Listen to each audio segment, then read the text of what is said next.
Bueno, muy buenas tardes a todos.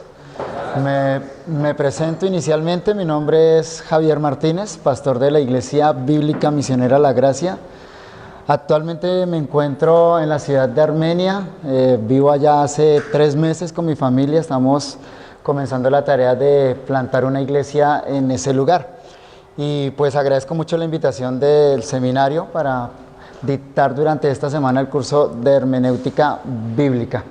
Vamos a orar antes de hablar acerca del curso y algunos asuntos propios del curso y luego ya entrar en la materia, así que quiero que me acompañen en una oración. Cierren sus ojos por favor y oramos.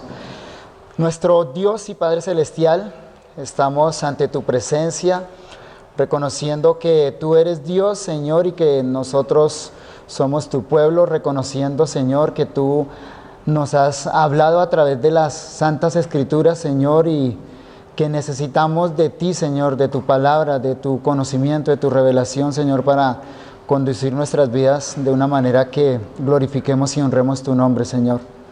Aún más, Señor, como personas que estamos estudiando la palabra para poder enseñar a otros, aún más, Señor, reconocemos la importancia de interpretar bien la palabra, la importancia de leer la palabra de una manera correcta, Señor, pero pertinente para nosotros y para los demás. Y por eso, Señor, queremos poner en tus manos este curso de hermenéutica y exégesis bíblica, rogando, Señor, que tú nos des una iluminación, Señor, especial, que nos des un entendimiento claro del carácter de tu palabra, Señor, y de la manera como debemos acercarnos a ella, Señor. Permítenos a través de estos conocimientos ser mejores intérpretes de las Escrituras, pero sobre todo, Señor, ser mejores creyentes, mejores hijos tuyos, Señor, para la gloria de tu nombre, Padre Celestial. Ponemos en tus manos esta semana, Señor, y estos cursos para que tú nos bendigas conforme tu voluntad. Te lo pedimos en los méritos de nuestro Salvador Jesucristo. Amén. Muy bien, déjenme entonces iniciar este curso diciendo cuál es el propósito del curso y cuál va a ser nuestra metodología durante la semana. He querido llamar este curso como curso práctico de hermenéutica bíblica. Y eso quiere decir que este curso tiene como propósito enseñar las normas de interpretación bíblica, pero de una forma práctica. Mi intención es poder llevar a cada uno de ustedes, llevar a los alumnos al texto bíblico, no simplemente a una teoría de la hermenéutica, sino al propio texto bíblico y que vayamos aprendiendo desde allá la interpretación de la palabra de Dios. Debido a ese propósito, entonces, en este curso voy a relegar a un segundo plano tratamientos clásicos de la hermenéutica, como es la historia de la hermenéutica, o una discusión acerca de las diferentes escuelas de interpretación, etcétera. Esos son asuntos que no voy a tratar en clase, ustedes los van a poder consultar en la bibliografía de referencia que vamos a dar. El grueso de este curso, entonces, tiene que ver con los principios de interpretación y su aplicación en la práctica. ¿Cuáles son los principios y cómo se aplican en la práctica de la lectura bíblica? Por lo tanto, vamos a dar gran espacio en este curso a la aplicación de interpretación de pasajes bíblicos. Repito, en este curso vamos entonces a interpretar muchos textos de manera práctica. Ustedes van a aprender lo que significa entonces las normas que vamos exponiendo. No quiero, y en eso va a ser enfático, no quiero que el estudiante quede en su mente con una información que no va a saber cómo aplicar en la práctica, que habitualmente sucede en los cursos de hermenéutica. Se aprenden las normas, pero cuando nos enfrentamos al texto bíblico no sabemos cómo afrontarlo, ¿no? Y ya que, como voy a decir más adelante y demostrar, la hermenéutica es tanto ciencia como arte, y la hermenéutica está intrínsecamente y estrechamente unida a la exégesis. A medida que vayamos enumerando las normas hermenéuticas o las normas de interpretación, vamos a ir dando ejemplos de cómo funcionan en la exégesis de los pasajes. De hecho, la misma forma como voy a enumerar las normas hermenéuticas en este curso, siguen el orden natural de la exégesis de un texto. Y eso pues nos va a proveer una triple eficacia en el curso. El hecho de que la manera como vamos a enumerar las normas sigue la la forma como naturalmente se hace una exégesis nos va a proveer lo siguiente. Primero, nos va a proveer que el alumno vea la hermenéutica y la exégesis como disciplinas que van juntas. Vamos a evitar a la luz de esto entonces que veamos la exégesis y la hermenéutica como dos disciplinas independientes. No, son juntas y la manera como lo vamos a tratar nos va a ayudar a ver esto. En segundo lugar, espero que ustedes puedan comprender la utilidad de la hermenéutica y su aplicación. Como vamos a ir enumerando las normas y vamos a ir interpretando textos a la luz de esas normas, entonces espero que ustedes puedan entender que la hermenéutica realmente tiene una aplicación real, una aplicación en la práctica. Y en tercer lugar, ya propiamente dicho con respecto al curso, nos va a ahorrar tiempo y espacio porque vamos a tratar de manera sincrónica la exégesis y la hermenéutica. No lo vamos a tratar como dos capítulos aparte, sino como un solo capítulo y vamos a ir entramando las dos. Sin embargo, al final del curso, si el tiempo nos da, vamos a dar una guía básica de exégesis para el sermón, y eso es teniendo en cuenta pues que estamos con alumnos que se están preparando para el ministerio. Entonces creo que sería de bastante utilidad al final dar una guía de cómo podemos aplicar la exégesis de una manera resumida para la preparación del sermón. Entonces, los 4 puntos principales que vamos a tratar en este curso, los pueden ver acá en la diapositiva, son primero la definición de hermenéutica bíblica. En segundo lugar, vamos a ver algunos presupuestos fundamentales para una hermenéutica bíblica. En tercer lugar, los principios generales para todos los géneros literarios. Y en cuarto lugar, como les mencionaba, vamos a ver algunas pautas generales para la exégesis del texto bíblico con enfoque al sermón. Ese va a ser entonces el orden y los temas que vamos a estar tocando durante esta semana. Ustedes van a tener algunas lecturas adicionales, como les dije, porque hay temas que no voy a tratar, son temas que se encuentran fácilmente en los libros, los tratamientos son extensos y buenos. Entonces, una bibliografía que les voy a sugerir, después creo que Alejandro les va a decir cuáles son las obligatorias, son los siguientes 3 libros. El primero de ellos, Cómo estudiar e interpretar la Biblia, de R.C. Sproul. Ese es el primer libro que es importante que ustedes lean y complementen con eso este curso de hermenéutica. En segundo lugar, el libro Principios de Interpretación Bíblica, de Louis Berkhof. Y en tercer lugar, un libro bastante útil que si tenemos el tiempo voy a resumir algunas ideas de las que están allá, pero que sería importante que ustedes lo lean completo. Es el libro Falacias Exegéticas de Carson. Falacias Exegéticas de Carson. Entonces esa es la bibliografía básica para que ustedes puedan estar consultando y complementar lo que vamos a ver en este curso de hermenéutica. Bien, vayamos entonces en primer lugar a la definición de hermenéutica bíblica. Y aquí nos proponemos responder 3 preguntas. Primero, definición de la hermenéutica bíblica. Primero, vamos a responder 3 preguntas fundamentales con respecto a la hermenéutica. Primero, ¿qué es la hermenéutica? ¿Qué es la hermenéutica? Segundo, ¿por qué es necesaria la hermenéutica? Y en tercer lugar, ¿para qué hacemos hermenéutica? ¿Para qué hacemos hermenéutica? En otras palabras, vamos a ver la definición de hermenéutica, vamos a ver la necesidad de la hermenéutica y vamos a considerar el propósito de la hermenéutica. Primero entonces, ¿qué es hermenéutica? Respondemos aquí a la pregunta ¿qué? ¿Qué es la hermenéutica? Y lo primero que vamos a decir es que el término hermenéutica proviene de la palabra griega herminevo, un verbo griego que significa interpretar. Ese verbo se utiliza en 4 pasajes del Nuevo Testamento, que son Juan capítulo 1, versículo 38, Juan capítulo 9, versículo 37, en estos 2 se traduce como traducido, Juan capítulo 1, versículo 42, se traduce como quiere decir, y Hebreos capítulo 7, versículo 2, donde se traduce significa. O sea, tradicionalmente se ha entendido que la hermenéutica significa interpretar basado en el significado y en el uso de esta palabra griega hermeneo. Entonces, la hermenéutica se entiende generalmente como el arte de interpretar todo tipo de escrito, antiguos, clásicos, jurídicos, etc. La hermenéutica no es una disciplina netamente bíblica, es una disciplina aplicada a cualquier texto que necesite interpretación.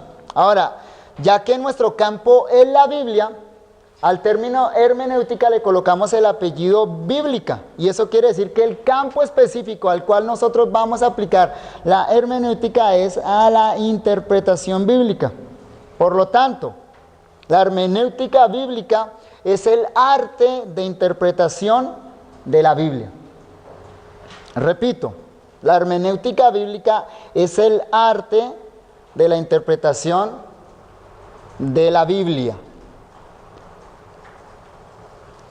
Ahora, la mayoría de textos clásicos definen la hermenéutica es como la ciencia de la interpretación bíblica, con lo cual estamos de acuerdo. Es correcto decir que la hermenéutica es la ciencia de la interpretación bíblica, pero debido a que en la práctica la hermenéutica no existe solo en el papel, prefiero llamarla también arte.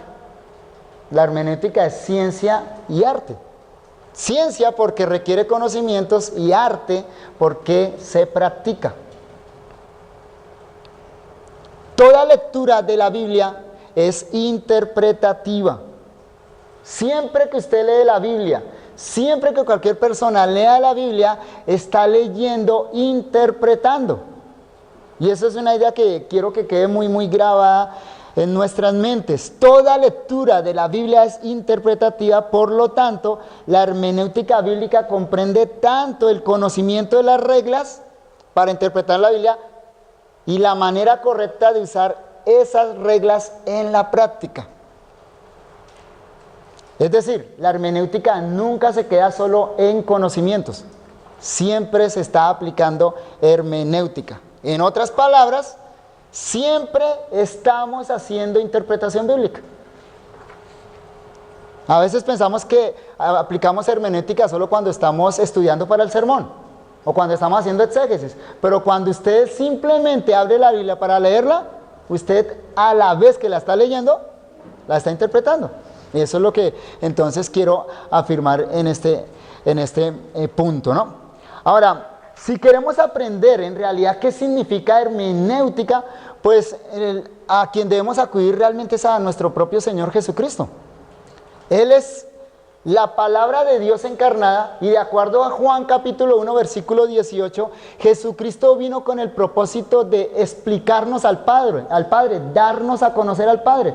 El término griego allá utilizado para dar a conocer es el término exigéome, del cual proviene el término español exégesis. O sea que Jesucristo vino para hacer la explicación de quién es el Padre. Ahora, lo que vemos haciendo a Jesucristo en su ministerio, aún en su muerte y en su resurrección, después de su resurrección, es explicando a Dios, dando a conocer a Dios a través de las Sagradas Escrituras. Y hay un texto muy particular y muy interesante con respecto a esto, que es Lucas capítulo 24, versículo 27. Vamos a ir a ese texto. Lucas capítulo 24, versículo 27.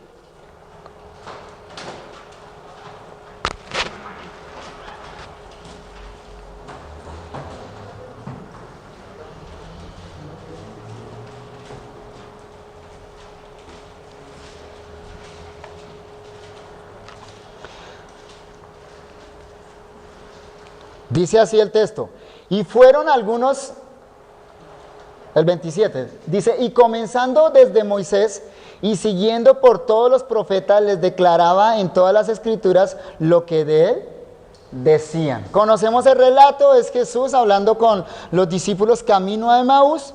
aparece a ellos, ellos no lo reconocen, y en el camino del texto nos dice acá que Jesús, comenzando desde Moisés y pasando por los profetas, es decir, a lo largo de todo el Antiguo Testamento, dice el texto, les explicaba o les declaraba en todas las escrituras lo que de él decían. La palabra que nos interesa acá con relación a la hermenéutica es la palabra traducida acá, declaraba. Corresponde al verbo griego dierminevo.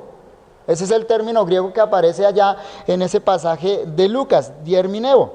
Ahora, ese es un término que se usa en varios pasajes de la Escritura. Por ejemplo, en 1 Corintios capítulo 12 y capítulo 14 se utiliza en 4 versículos. Miremoslo rápidamente. 1 Corintios capítulo 12, versículo 30. Tenemos en mente que lo que hizo Jesús con los discípulos camino a Maús fue declararle lo que la Escritura decía acerca de él. El término que se utiliza allá es dierminevo y vamos a mirarlo cómo se usa aquí en el resto de las Escrituras. 1 Corintios capítulo 12, versículo 30 dice, ¿tienen todos dones de sanidad? ¿Hablan todos lenguas?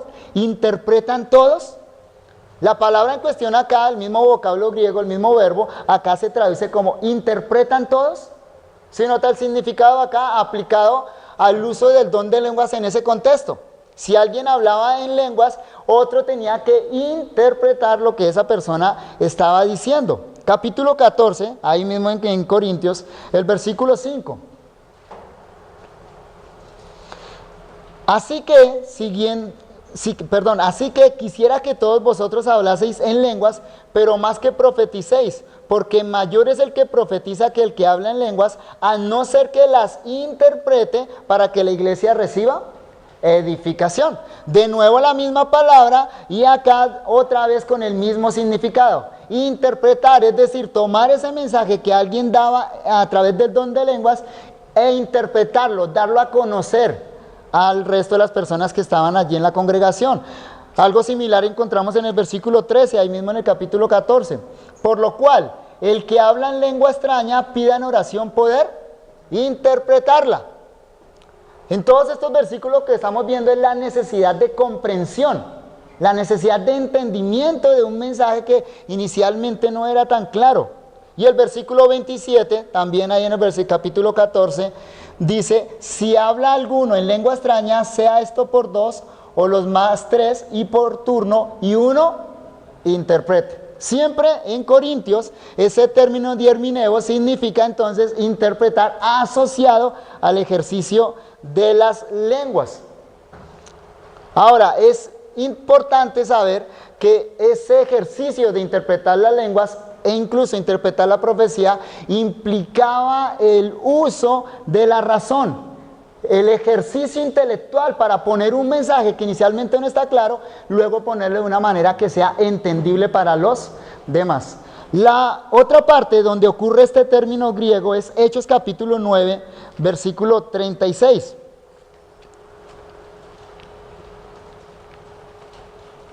Hechos capítulo 9, versículo 36. Y acá simplemente se coloca como traducido. Dice el versículo, había entonces en Jope una discípula llamada Tabita, que traducido quiere decir Dorcas. Esta abundaba en buenas obras y en limosnas que hacía. La palabra que estamos considerando acá, en este pasaje, se coloca como traducido. Quiere decir, ¿por qué coloca eso Lucas acá? Porque simplemente el nombre de esta chica estaba en arameo, era un nombre arameo, y lo pone para sus lectores griegos en su significado correspondiente para la lengua griega. Otra vez notamos lo mismo, es la traducción de un mensaje, en este caso de un nombre, y ponerlo en conocimiento de otras personas. Aquí la dificultad es la diferencia de idioma. Un nombre de arameo, la gente a la que le escriben no habla ese idioma, entonces Lucas tiene que ponerlo en el griego, pero el concepto básico sigue siendo el mismo. Hay un mensaje que no es conocido, no es entendible, tiene que colocarse de una manera que se pueda entender por los receptores. En los otros casos, siempre entonces, en los casos que hemos tratado, siempre se tiene en cuenta la interpretación del mensaje divino. Eso fue lo que vimos entonces en primera a los Corintios. De manera que el término significa interpretar en el sentido de hacer entendible un mensaje divino o una expresión en particular. Ahora, nuestro texto, Lucas capítulo 24, 27, nos dice que en Jesucristo les declaraba a estos discípulos lo que las Sagradas Escrituras decían acerca de él. ¿Qué fue lo que hizo nuestro Salvador allá en ese recorrido? Lo que hizo fue tomar a estos discípulos desconcertados, porque recuerde que ellos venían desanimados por el camino, porque escuchaban las noticias de la muerte de Jesucristo, no habían escuchado nada de su resurrección. Y en ese camino a Emaús, Jesús empieza a interpretarles el Antiguo Testamento, declararles el Antiguo Testamento, dándoles a entender todo lo que allí se decía acerca del Mesías. Las Escrituras entonces cobraron un valor especial para estos discípulos, a la luz de esa revelación que Jesucristo les dio. Aquí entonces nuestro Señor Jesucristo nos enseña la necesidad de la hermenéutica para un correcto entendimiento de la palabra de Dios. Estos discípulos no eran personas que ignoraban el Antiguo Testamento, lo conocían, pero ellos no lo habían entendido de la manera como Jesucristo ahora se los está dando a entender. Entonces, repito, aquí nuestro Salvador nos enseña que la hermenéutica es necesaria para un correcto entendimiento de la palabra de Dios, y además, sobre todas las cosas, Jesús aquí nos enseña el lugar central que tiene la cristología a toda la revelación bíblica, porque les mostró todo lo que la Escritura declaraba acerca de él. Ahora, eso con respecto a esta palabra griega. Vamos a mirar ahorita otras palabras griegas, pero el único uso paralelo que tenemos de este concepto en el Antiguo Testamento, es decir, en el hebreo, está en Esdras capítulo 4, versículo 7. Esdras capítulo 4, el versículo 7. Y aquí tenemos que acudir a una traducción diferente a la Reina Valera 60, a una que lo colocó más al pie de la letra de lo que dice el texto hebreo. Voy a leer este texto, Esdras capítulo 4, versículo 7, como aparece en la Reina Valera 1995. Dice así el texto, allá en esa versión. También en días de Artajerjes escribieron Bislán, Mitrídates, Tabeel y los demás compañeros suyos a Artajerjes, rey de Persia, y la carta estaba escrita en arameo y traducida. Note que esa expresión no está ahí en la Reina Valera 60, pero sí está en el texto hebreo. Reina Valera lo pone en otro sentido, pero realmente el término que aparece ahí en hebreo significa traducir, y es la única vez que ese término aparece en toda la Biblia hebrea. Es el término targam, que aparece aquí en la diapositiva, targam. Ahora, la palabra hebrea significa que esa carta tuvo que ser puesta en otro idioma. La referencia es a que ciertos detractores de los judíos que estaban reconstruyendo allá su ciudad y su templo, esos detractores no querían que se continuara la obra. ¿Qué hicieron entonces? Ellos escribieron una carta en idioma arameo, y para darla a conocer Esdras a sus contemporáneos, entonces la tradujo al idioma hebreo. La palabra entonces simplemente significa poner en otra lengua un mensaje. Un mensaje que originalmente estaba en arameo, acá tiene que ser puesto en hebreo. Y a continuación del texto del versículo 7 en Esdras viene una sección larga que está en arameo en toda la Biblia hebrea, una de las secciones que están en arameo allí en la Biblia hebrea. Así que el término se usa para una traducción. Posteriormente, los escribas le adjudicarían este término a las traducciones arameas del Antiguo Testamento hebreo, que se conoce como las Targums o los Targumín. ¿Qué son los Targumín? Son las traducciones arameas del Antiguo Testamento hebreo. El término es este término Targam, que significa traducción. Por su parte, la Septuaginta, la versión griega del Antiguo Testamento, colocó o tradujo este término targan acá en este pasaje con el verbo griego hermineo, que consideramos anteriormente. Ahora, centrémonos en este término griego hermineo. Es un verbo, hermineo. Se usa 4 veces en el Nuevo Testamento. Anteriormente mencioné los textos, pero quiero que los consideremos. En Juan se usa 3 de las 4 veces que están en el Nuevo Testamento griego y siempre significa traducido. Miremos, Juan capítulo 1, versículo 38. Juan capítulo 1, versículo 38. Ustedes notarán que estamos mirando todos los términos relacionados, ¿no?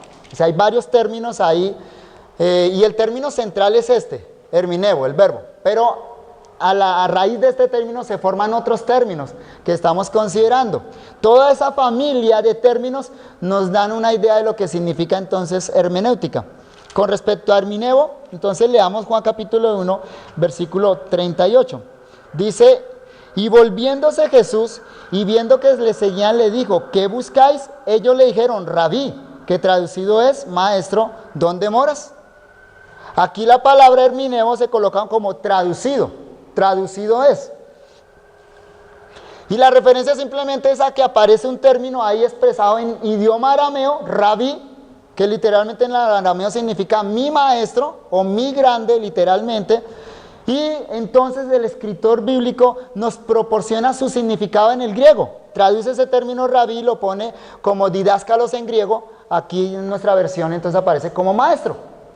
Ese es el uso ahí del término.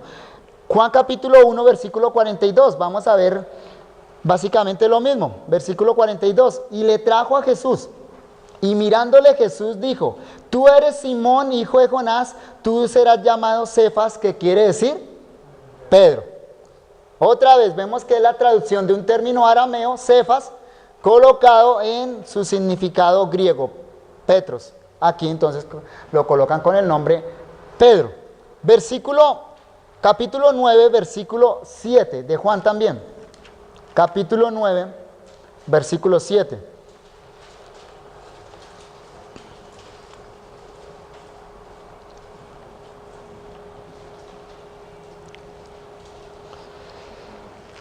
Y le dijo, ve a lavarte en el estanque de Siloé, que traducido es enviado. Fue entonces y se lavó y regresó viendo.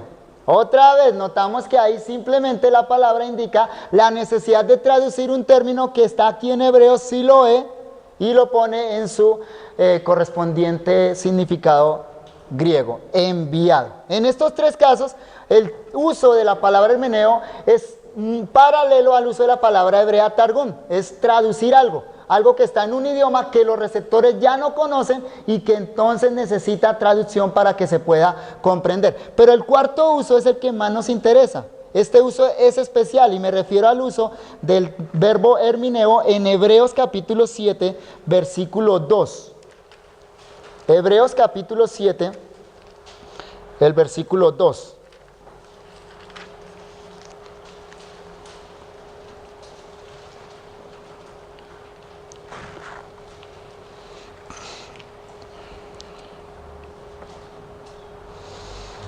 Dice el texto, a quien asimismo dio Abraham los diezmos de todo, cuyo nombre, está hablando de Melquisedec, ahí en el contexto, cuyo nombre significa primeramente rey de justicia y también rey de Salem, esto es rey de paz. La palabra hermineo, el verbo hermineo acá se traduce significa. Ya no se colocó como traducido es, acá se colocó como significa. Y eso nos va a ayudar mucho para entender entonces lo que implica la hermenéutica bíblica. ¿Qué es lo que está haciendo acá el autor de Hebreos? Él toma como base un texto de Génesis capítulo 14, versículo 18, que obviamente está en hebreo. Y aprovecha ese texto y las palabras hebreas que aparecen allá para dar un significado especial al contexto de Génesis capítulo 14 y por lo tanto aplicárselo luego al sacerdocio de Jesucristo. Note que el autor hace 2 cosas aquí con respecto al texto de Génesis capítulo 14 versículo 18. Lo primero, toma literalmente el nombre de Melquisedec, en hebreo Malquisedec, que literalmente en hebreo significa mi rey es juez. Eso es lo que significa Malquisedec. Y él dice ahí en el versículo 2, cuyo nombre significa primeramente rey de justicia. Es decir, ¿qué fue lo que hizo el autor de Hebreos acá? Simplemente lo tradujo. El término hebreo Melquisedec significa mi rey es justicia o mi rey es justo, y aquí el autor entonces dice que ese nombre Melquisedec significa rey de justicia. Eso es lo primero que él hace. Y ese es el uso normal de lo que hemos visto del término. Poner algo que está en un idioma que ya no manejan los receptores y ponerlo en su idioma para que lo entiendan. Pero a continuación el autor dice y también rey de Salem. Ahora la expresión también, la palabra también ahí en griego es épita.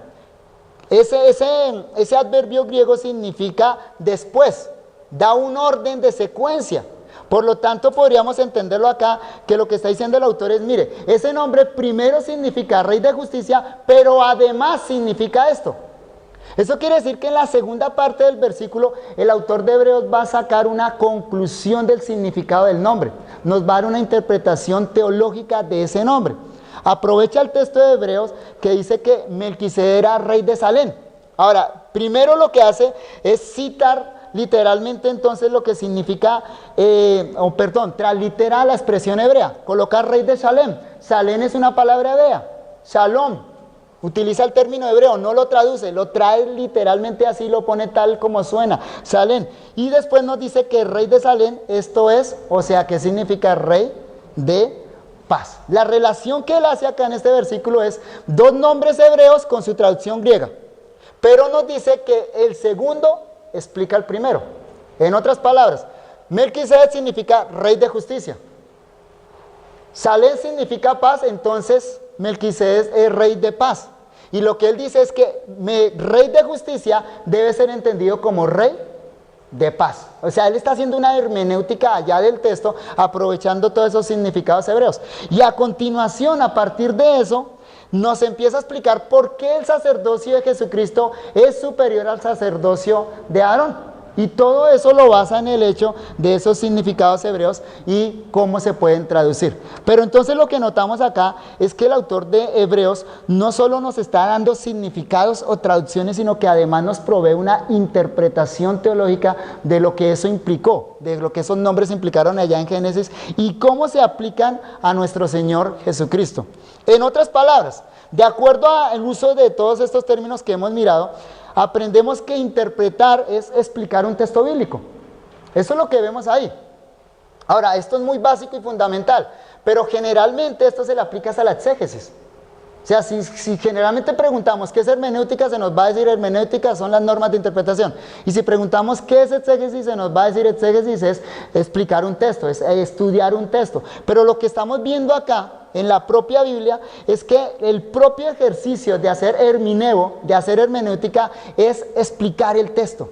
¿Por qué? Porque lo que hacen los autores es tratar de entender lo que se dice. Usted cuando trata de entender necesariamente está explicando.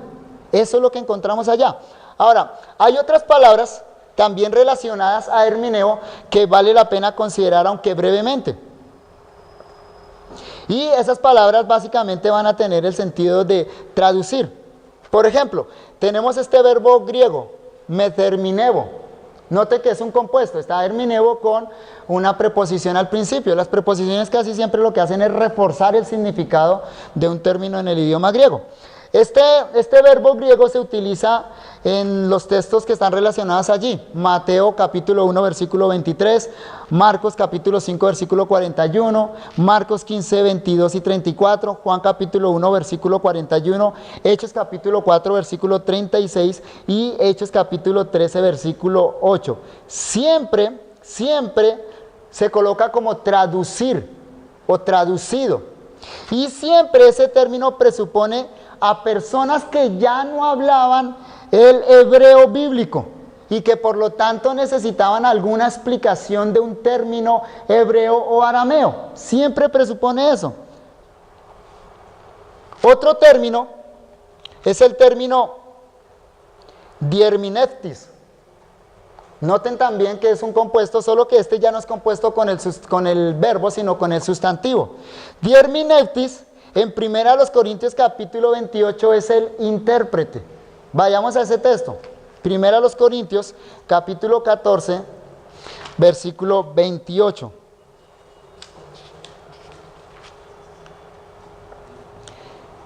Diermineftis.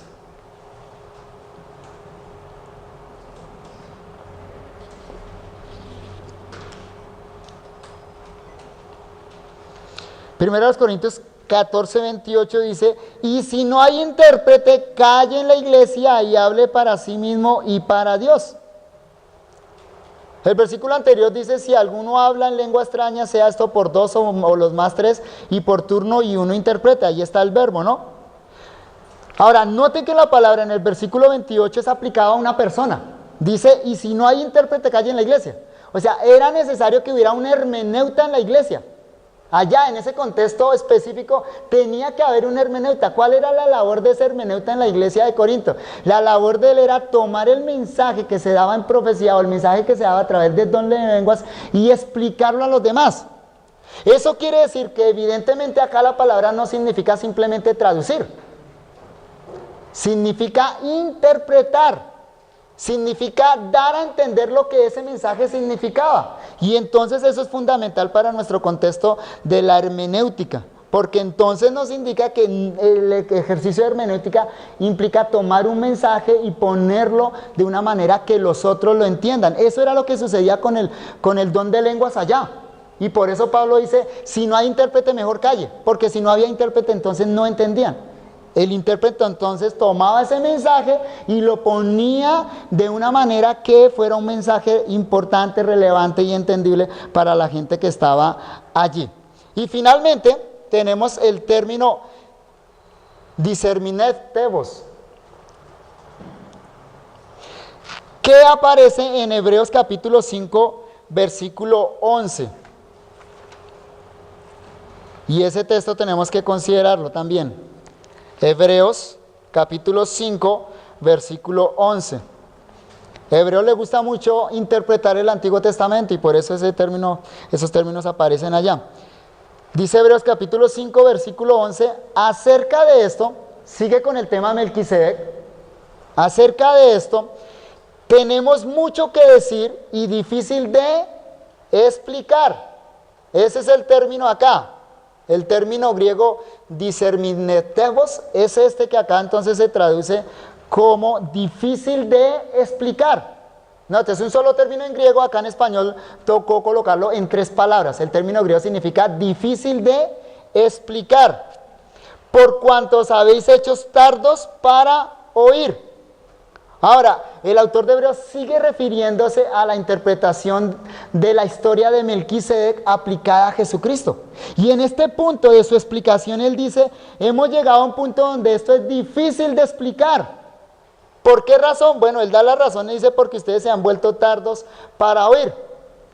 Ahora, la idea del autor de Hebreos es que él quiere tomar esa historia del Génesis y hacerla relevante para su gente, mostrarle el verdadero significado de tal manera que ellos puedan ser alimentados, reciban provecho espiritual por el medio del entendimiento correcto de ese pasaje de Génesis. Pero hay un factor que debilita esa explicación, hay un factor que imposibilita profundizar en esa explicación y él dice lo siguiente, ahí en los versículos siguientes el autor de Hebreos dice, acerca de esto tenemos mucho que decir y difícil de explicar por cuantos habéis hecho tardos para oír, porque debiendo ser ya maestros, después de tanto tiempo tenéis necesidad de que se os vuelva a enseñar cuáles son los primeros rudimentos de las palabras de Dios y habéis llegado a ser tales que tenéis necesidad de leche y no de alimento sólido. Y todo el que participa de la leche es inexperto en la palabra de justicia porque es niño. Pero el alimento sólido, o sea, las explicaciones que él viene dando acerca de Génesis, Melquisedec y Jesucristo, dice, pero el alimento es sólido para los que han alcanzado madurez, para los que por el uso tienen los sentidos ejercitados en el discernimiento del bien y del mal. Por tanto, y mire esto que él dice, comparando lo que es difícil de explicar y lo que no. Él dice, por tanto, dejando ya los rudimentos de la doctrina de Cristo, vamos adelante a la perfección, no echando otra vez el fundamento de arrepentimiento de obras muertas, de la fe en Dios, de la doctrina del bautismo, de la imposición de manos, de la resurrección de los muertos y del juicio eterno. Claro, note que el autor de Hebreos reconoce que hay cosas difíciles en la Biblia, ¿no? Acá lo reconoce. A veces la dificultad tiene que ver con la persona que oye, con el intérprete, a veces simplemente tiene que ver con el hecho de que hay cosas difíciles en la Biblia. Pero, ¿qué hace el autor de Hebreos? Él simplemente anima a sus lectores a que se apliquen a esos estudios para que puedan crecer en su entendimiento de la Biblia. Los motiva de esta manera, diciéndoles, ustedes hasta ahora se alimentan con leche, pero necesitan alimento sólido. Por lo tanto, deberían aplicarse a entender cómo interpretar las Sagradas Escrituras. Entonces, aunque hay cosas difíciles en la Biblia, no todas las cosas son igualmente difíciles. Y nunca hay una cosa tan difícil en la Biblia que alguien que se aplique con diligencia y perseverancia no lo pueda entender. Es decir, hay dificultades en la Biblia que requieren de la hermenéutica, pero esas dificultades son para motivarnos a escudriñar, a escarbar las Escrituras para que podamos extraer de ella todos sus tesoros. La interpretación bíblica, entonces, es un ejercicio intelectual y espiritual que requiere el compromiso del intérprete. Hermenéutica bíblica es, por tanto, el ejercicio de encontrar el sentido correcto de un texto obedeciendo las reglas que la misma Biblia impone.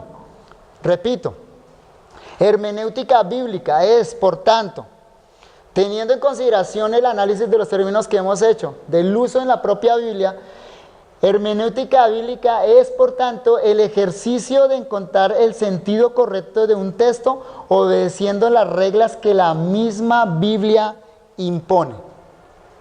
Eso es entonces hermenéutica bíblica. Tradicionalmente, como anteriormente les dije, se ha entendido que la hermenéutica es la enumeración de las reglas de interpretación y que el ejercicio de interpretar en sí es la exégesis. Eso es lo que tradicionalmente se entiende. Hermenéutica, la enumeración de las reglas; exégesis, la tarea o el ejercicio en sí de interpretar. Pero en este punto es importante que entendamos la relación que hay entre hermenéutica, exégesis y homilética. Este curso es de hermenéutica exégesis. En 2 semanas ustedes van a tener cursos de homilética, ¿sí? Pero tenemos que aprender a verlas en conjunto y no como disciplinas separadas. Es importante tener en cuenta entonces la relación que hay entre estas 3 disciplinas bíblicas. La hermenéutica no son simplemente reglas que tenemos en la mente, sino la forma como leemos la Biblia. Repito, la hermenéutica no son simplemente reglas, sino que es la manera como leemos la Biblia. Es decir, siempre leemos interpretando. Siempre leemos la Biblia interpretando. A eso se le llaman preconceptos, también se le llaman prejuicios. Después vamos a hablar de eso. Siempre leemos interpretando. ¿A usted no le pasa que abre un texto bíblico y lo lee y dice, ya sé qué significa? O usted lo abre y dice, no sé nada. No, usted abre y ya en su mente hay algo del texto. Entonces siempre leemos interpretando. A mí me parece entonces que la hermenéutica hace parte de la experiencia de cada creyente en todo momento que se acerca al texto bíblico. Cada vez que usted se acerca al texto bíblico, sea simplemente para leerlo, analizarlo, usted está haciendo hermenéutica. Por su parte, la exégesis es un proceso más dedicado y formal de interpretación bíblica. La exégesis es un proceso más dedicado y formal de interpretación bíblica. La exégesis se presenta cuando se hace un análisis detallado de un texto, sea un versículo, un párrafo o un libro. O sea que note que la exégesis realmente es hermenéutica como especializada. Usted hace hermenéutica siempre que lee la Biblia, siempre que prepara un sermón, siempre que prepara una clase, siempre hace hermenéutica. Pero cuando usted quiere abocarse a un texto, un versículo específico, a una sección específica, entonces eso es exégesis. Cuando hablamos de homilética,